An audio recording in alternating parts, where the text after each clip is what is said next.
નમસ્કાર, આપ જોઈ રહ્યા છો ન્યૂઝ 18 ગુજરાતી. હું છું આપની સાથે દીપા શર્મા. સમાચાર કચ્છથી પ્રાપ્ત થઈ રહ્યા છે. ભુજમાં એસઓજી ટીમને મોટી સફળતા મળી છે. આઈએસઆઈએસ વિચારધારા ફેલાવનાર આરોપી ઝડપાયો છે. સોશિયલ મીડિયા એકાઉન્ટથી ગેરકાયદેસર પ્રવૃત્તિ તપાસમાં આરોપીના મોબાઈલમાંથી ઉશ્કેરણીજનક પોસ્ટનો ખુલાસો થયો. પોલીસે કાયદેસરની કાર્યવાહી હાથ ધરી છે. અત્યારે આ જે વ્યક્તિ આપ જોઈ રહ્યા છો તેના સોશિયલ મીડિયા એકાઉન્ટથી તે ગેરકાયદેસર પ્રવૃત્તિ તપાસમાં ઝડપાયો છે. આરોપીના મોબાઈલમાંથી ઉશ્કેરણીજનક પોસ્ટ હોવાનો પણ ખુલાસો. તેણે અન્ય જે વ્યક્તિઓ છે તેને પણ આમાં ભરમાવવાનો પ્રયાસ કર્યો હતો. આઈએસઆઈએસની વિચારધારા ફેલાવવાનો પ્રયાસ કર્યો હતો, જે બાદ હવે પોલીસે કાયદેસરની કાર્યવાહી શરૂ કરી છે. એસઓજીની ટીમને આ મોટી સફળતા હાથ લાગી છે. ભુજમાંથી આ વ્યક્તિને ઝડપી પાડવામાં આવ્યો છે, જે આઈએસઆઈએસની વિચારધારાથી પ્રભાવિત હતો. અન્ય વ્યક્તિઓને પણ ઇન્ફ્લુએન્સ કરવાની કોશિશ કરી રહ્યો હતો.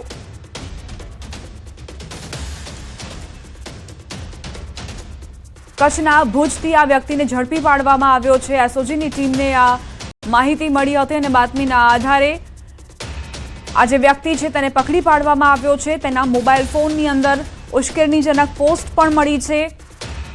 જે તેની પસંદની પોસ્ટ હતી તે પણ મળી છે કે આખરે કઈ કઈ પોસ્ટ તેણે લાઇક કરી છે, શેર કરી છે. અન્ય જે વ્યક્તિઓ છે તેને પણ આઈએસઆઈએસની વિચારધારા સાથે સંકળાવવા માટે તેણે પ્રયાસો કર્યા છે, જોડવા માટે પ્રયાસો કર્યા છે. એટલે જ આ વ્યક્તિને હવે પકડી પાડવામાં આવ્યો છે.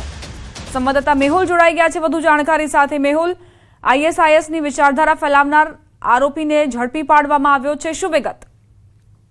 જી, ચોક્કસથી વાત કરીએ તો પશ્ચિમ કચ્છ એસઓજીએ સોશિયલ મીડિયા પર જે આઈએસઆઈએસ વિચારધારા ફેલાવતો આરોપી છે તેને ઝડપી પાડ્યો હતો.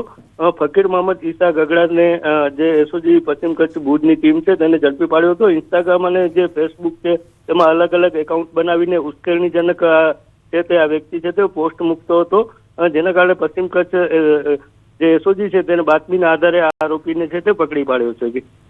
આભાર મેહુલ, જાણકારી આપવા માટે.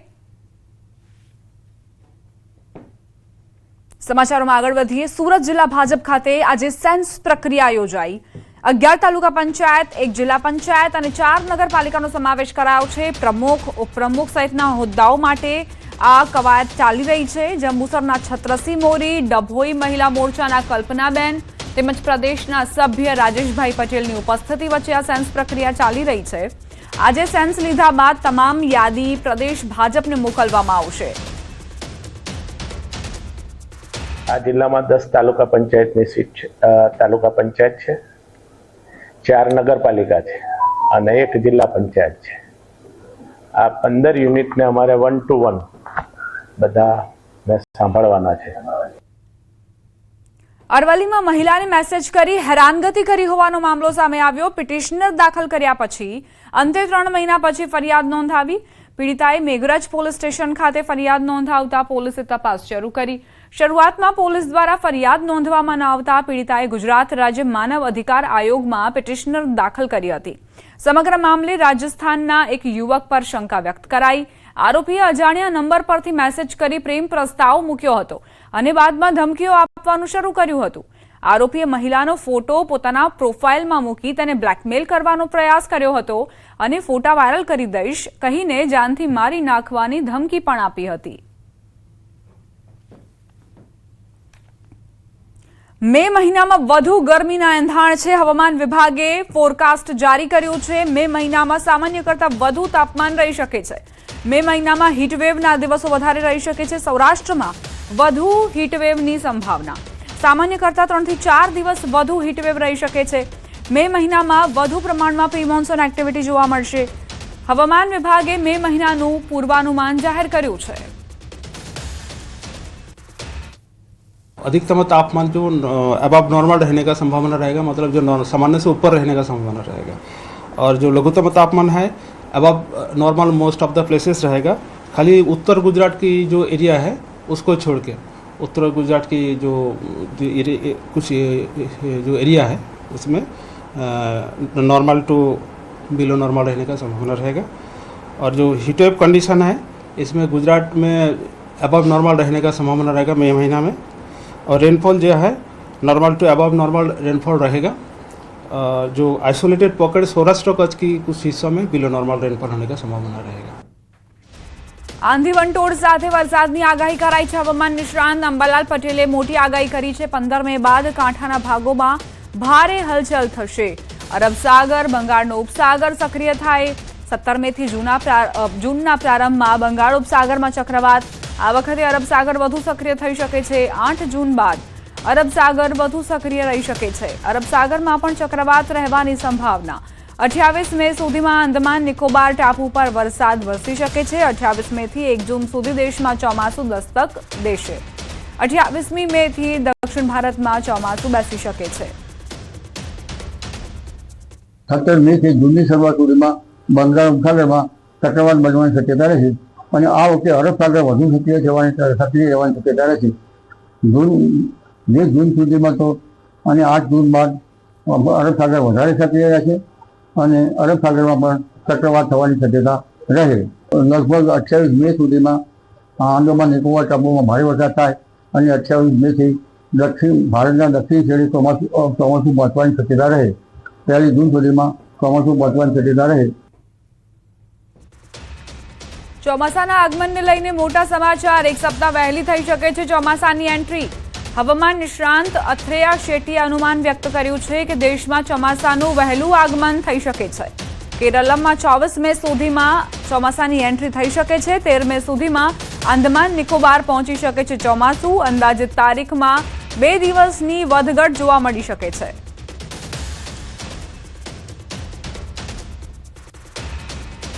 जो सामान्य प्री मानसून बारिश रहती है वो आ सकती है और फिर अगर हम देखें तो क्योंकि फिर आखिर में जब तक मई के आखिर में मानसून केरल के आसपास पहुंचने की उम्मीद है तो फिर इसके बाद में अरब सागर में जो हलचल होगा उसके ऊपर से उसका असर पड़ेगा कि अभी अगले 15 दिन में मानसून अंडमान निकोबार तक पहुंच जाएगा.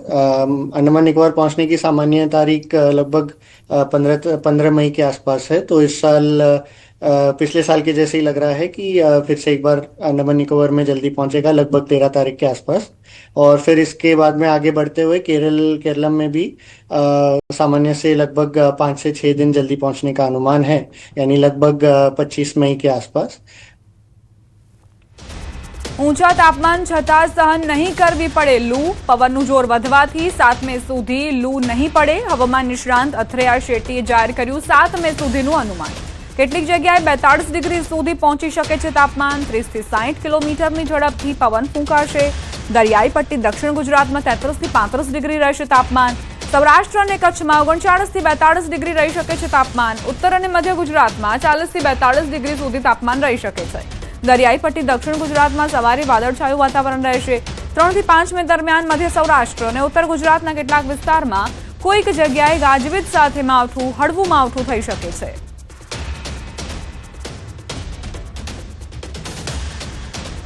ચોમાસાને લઈને એક બાદ એક આગાહીકારો મોટી આગાહી કરી રહ્યા છે. આગાહીકાર રજનીકાંત લાલાણીની મોટી આગાહી પણ જાણી લઈએ. તેમનું કહેવું છે કે 6 થી 11 જૂનમાં વાવણી લાયક વરસાદ થશે. 26 જૂન સુધીમાં સમગ્ર ગુજરાતમાં ચોમાસું આવી જશે. આ વર્ષે વરસાદના 10 રાઉન્ડ રહેશે. આ વર્ષનું ચોમાસું 2015 જેવું રહેશે. 10 દિવસ સતત હેલી સ્વરૂપે વરસાદ વરસશે. સતત પડનારા વરસાદથી ઉત્પાદન પર અસર થશે. આમ તો મે મહિનામાં 25 થી 29 મેમાં આપણે અરબી સમુદ્રમાં હવાનું દબાણ સર્જાશે એટલે વરસાદ શરૂઆત આપણે ખાંભા, અમરેલી જિલ્લાનો લીલિયા, ગોંડલ સાઈડ એ બધે ચાલુ થઈ જશે. આ ઉપરાંત 6 થી 11 જૂનમાં પ્રથમ વાવણી થશે આપણે સમગ્ર સૌરાષ્ટ્રમાં. ત્યારબાદ 17 જૂનથી 26 જૂન આખા ગુજરાતમાં બધે વાવણી લાયક ખૂબ જ સારો વરસાદ થવાનો છે એ ગાળામાં. આમ તો આ વર્ષે વરસાદને જે 10 રાઉન્ડ છે આપણે સૌથી વધારે, જે આવું જ સમય 2015માં પણ આવું ચોમાસું આપણે આવ્યું હતું અને એની પહેલા 1995માં પણ જે ચોમાસું હતું એ જ પુનરાવર્તન આ વર્ષે 2026માં થઈ રહ્યું છે. એટલે પૂર વધારે 10 દિવસ સુધી સળંગ હેલીના રૂપમાં વરસાદ વરસે સમગ્ર ગુજરાતમાં. એટલે ઉભા મોલાતને જે છે ખેડૂતના એ મોલાતને નુકસાન વધુ કરે ને વરસાદ સારો થાય લીલો દુષ્કાળ જેવું, પણ ઉત્પાદનની દ્રષ્ટિએ નહીવત રહે આ વર્ષે. રાજકોટમાં જળક્રાંતિ ટ્રસ્ટ દ્વારા યોજાયેલી બેઠકમાં 11 જેટલા વર્ષા વિજ્ઞાનના નિષ્ણાંતોએ આ વર્ષે ચોમાસાને લઈ અનુમાન વ્યક્ત કર્યું. આગાહીકારોના જણાવ્યા મુજબ આ વર્ષે રાજ્યમાં સામાન્યથી સારો વરસાદ થવાની સંભાવના છે.